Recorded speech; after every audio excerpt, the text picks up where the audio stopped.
Hola hermanos, el día de hoy 10 de junio del 2025, pues hoy sí, ya de lleno, tiempo ordinario.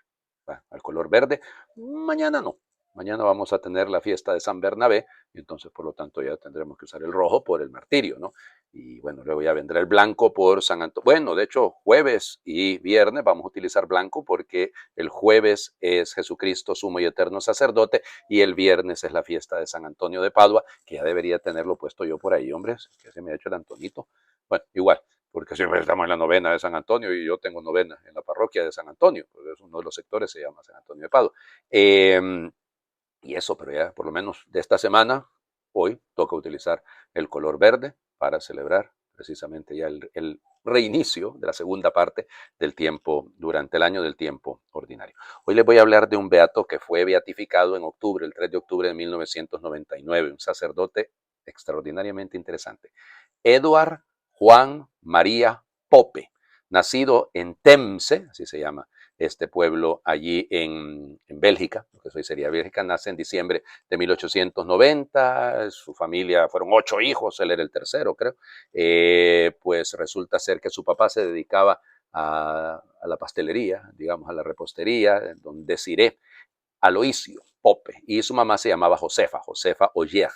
Bueno, y resulta ser que uno de sus hermanos, de hecho, llegó también a sacerdote y 5 hermanas a ser religiosas. ¿Sí? Así como lo escuchan. Bueno, y la única que se quedó en la casa, pues se quedó a cuidar a la mamá. Pero ya les digo, dicen que era un excelente estudiante, un muchachito dedicado a las cosas. Y bueno, ya les digo, es una persona interesantísima, muy inteligente, muy capaz, muy dado a andar haciendo las cosas de manera correcta.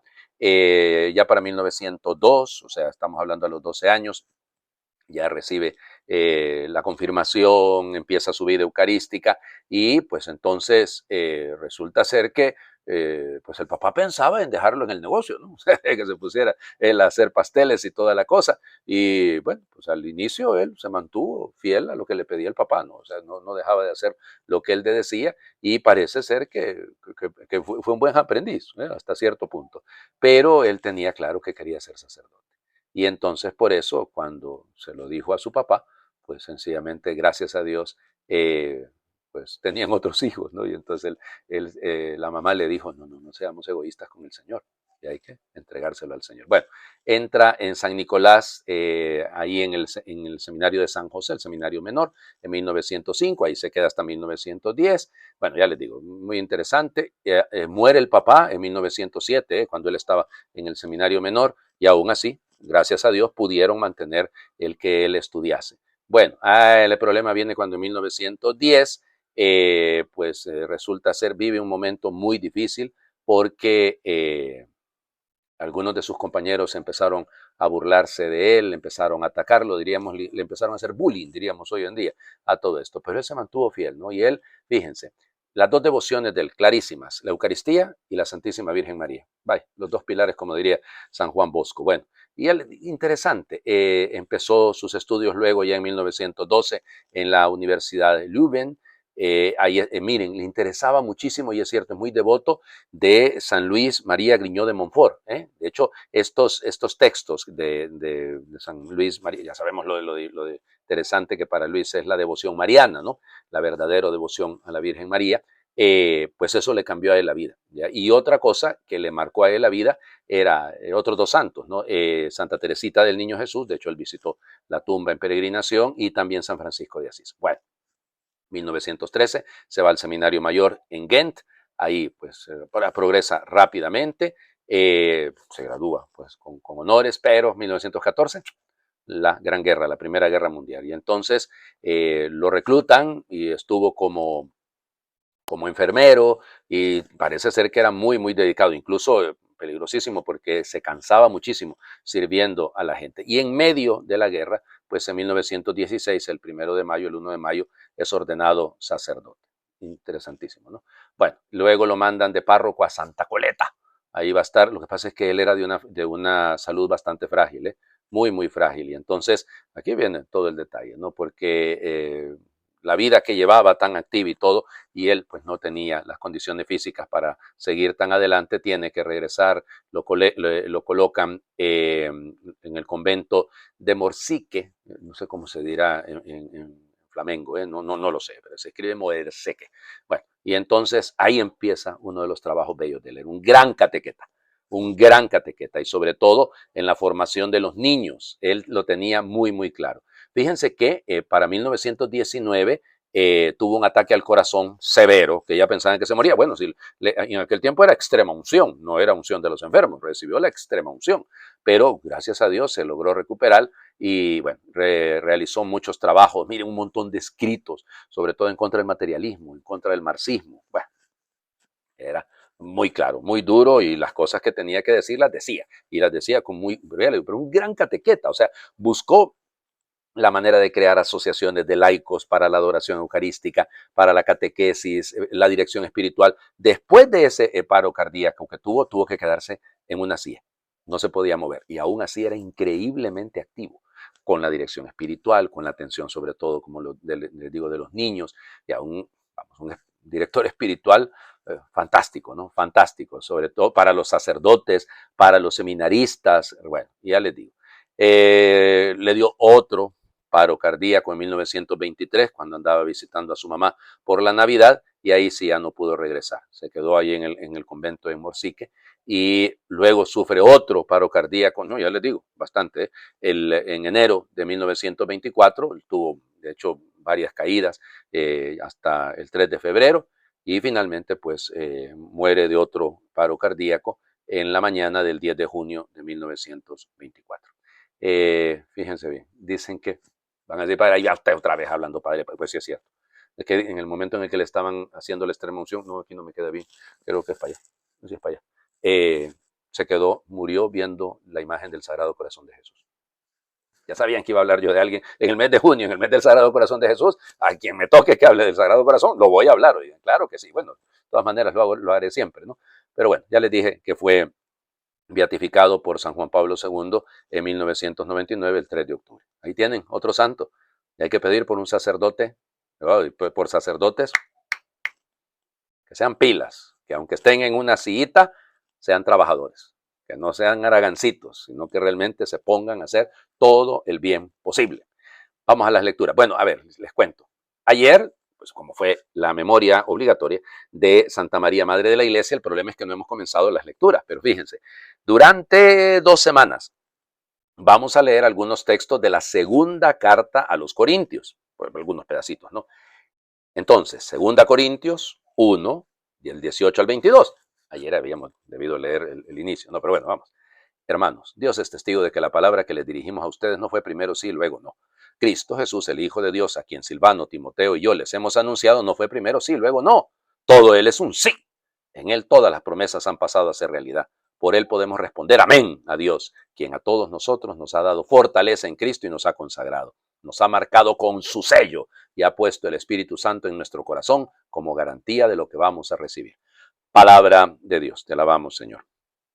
¿De dónde viene esto de no fue un sí, luego un no y todas estas? Miren, resulta ser que a Pablo los corintios lo criticaban porque Pablo había prometido que iba a regresar y se estaba tardando. Y él se enteró por los de Zoe, acuérdense, esta señora tenía una naviera, tenía algunos barcos que iban y venían entre Éfeso, Tesalónica, y bueno, no solo Tesalónica, Filipos. Y luego, pues venga, pues sí, Tesalónica porque es el puerto, ¿no? Pero y luego bajaban a Corinto, entonces ahí se iban pasando las cosas, ¿no? Y a Pablo se enteró de que se le habían quejado allá, lo tenían por mentiroso, lo estaban acusando de haber mentido. Y Pablo dice, no, es que nosotros no es que fuimos primero sí y luego que no es un asunto de conveniencia, es un asunto de la realidad, pues. Y nosotros los que les hemos predicado es un sí eterno, un sí permanente, un sí definitivo, que es Cristo, ¿no? Él es el amén, así lo decimos en el libro del Apocalipsis, ¿no? Bueno, entonces Pablo miren, sí se está defendiendo. Acuérdense que de todas maneras la segunda carta a los Corintios es una apología de Pablo. Pablo se va a defender, pero no es cuestión de defenderse por soberbia, es que se está defendiendo porque efectivamente, es que, no hombre, miren, duele cuando existen estas calumnias, estos ataques, y uno debe decir la verdad y debe vivir en la verdad y punto. Y Pablo por eso dice, no es que primero fue sí, después fue el no. Ya, ¿no? Ni Silvano, ni Timoteo, ni yo les hemos anunciado algo que primero era sí y luego era no. Esa volubilidad. Y esto en la educación es peligroso, ¿no? Cuando usted a ratos es sí y a ratos es no, un padre de familia, pónganse que a ratos se tiene que hacer así, a ratos se tiene que hacer así, eso ya es peligroso, ¿no? O sea, es decir, seamos honestos, no educa, no forma. Por eso, fíjense, ya a nosotros, todos, nos ha dado fortaleza Cristo y Él nos ha consagrado, nos ha sellado. Imagínense, es una propiedad, somos propiedad. Yo sello mis libros, yo les pongo un sello, les pongo una marca para que indique que son mi propiedad. De hecho, mi sello dice eso, ex libris, Padre Juan Ángel López, de los libros del Padre Juan Ángel. Bueno, ahí está. Entonces yo no sé si dice López. Yo creo que sí. Y ahorita me quedo la duda de cómo es la cosa. Pero sí, es eso, ¿no? Me pertenece, marcarme con un sello y por eso nos ha dado el Espíritu Santo. Porque el Espíritu Santo es el que sella. Él es el que marca. Vamos al Evangelio. ¿Cómo andan? Bien, ¿verdad? Sí, andan bien. Ustedes todos tranquilos, ¿verdad? Bueno, durante 11 semanas, comenzando desde la 10ª semana hasta la semana 21 del tiempo ordinario, pues, del tiempo durante el año, vamos a leer el Evangelio de Mateo. Ya de la semana 22 a la 34 vamos a leer el Evangelio de Lucas. ¿Se acuerdan? Las primeras 9 semanas que lo hicimos hasta antes del miércoles de ceniza, pues hemos leído el Evangelio de Marcos. Ahora leemos Mateo, ya les digo, 11 semanas. Vamos a leer a Mateo. ¿Qué parte de Mateo vamos a leer? No vamos a leer el Evangelio de la Infancia, porque ese se lee, de hecho lo vamos a leer este año, ¿no? Sí, porque este ciclo C comienza el ciclo A y vamos a leer en la parte de la Navidad y todo aquello, vamos a leer el Evangelio de la Infancia, de Mateo. Pero comenzamos con las bienaventuranzas. Eso tocaba que lo escucháramos ayer, ¿ok? Hoy leemos ya lo que sigue. Y cuidado que es lo que sigue. Mateo capítulo 5, versículos del 13 al 16. En aquel tiempo Jesús dijo a sus discípulos, ustedes son la sal de la tierra. Si la sal se vuelve insípida, ¿con qué se le devolverá el sabor? Ya no sirve para nada y se tira a la calle para que la pise la gente. Ustedes son la luz del mundo. No se puede ocultar una ciudad construida en lo alto de un monte y cuando se enciende una vela no se esconde debajo de una olla, sino que se pone sobre un candelero para que alumbre a todos los de la casa.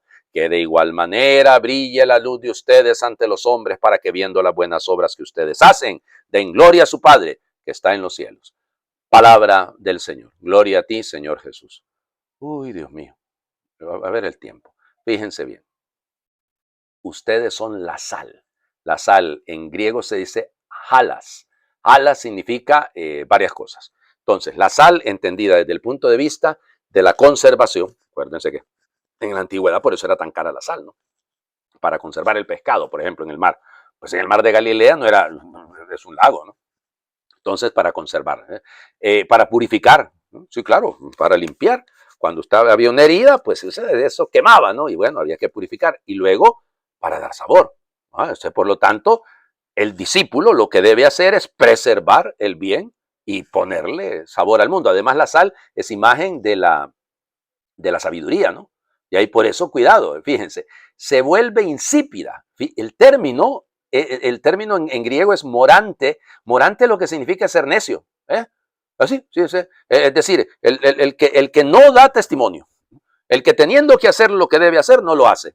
Por eso, y por eso no sirve, no, sino es una imagen de aplastar, ¿no? Es para ser tirado, es para ser aplastado. Ese término en griego es muy bonito, es katapeteistai, es decir, pararse sobre. Es tan inútil, no, ya no sirve para nada. Luego, ustedes son la luz, fos, ahí viene la palabra fósforo, ¿no? Bueno, igual, eso es clave, porque si Cristo es la luz del mundo, y nosotros estamos llamados a ser luz, reflejo de Cristo.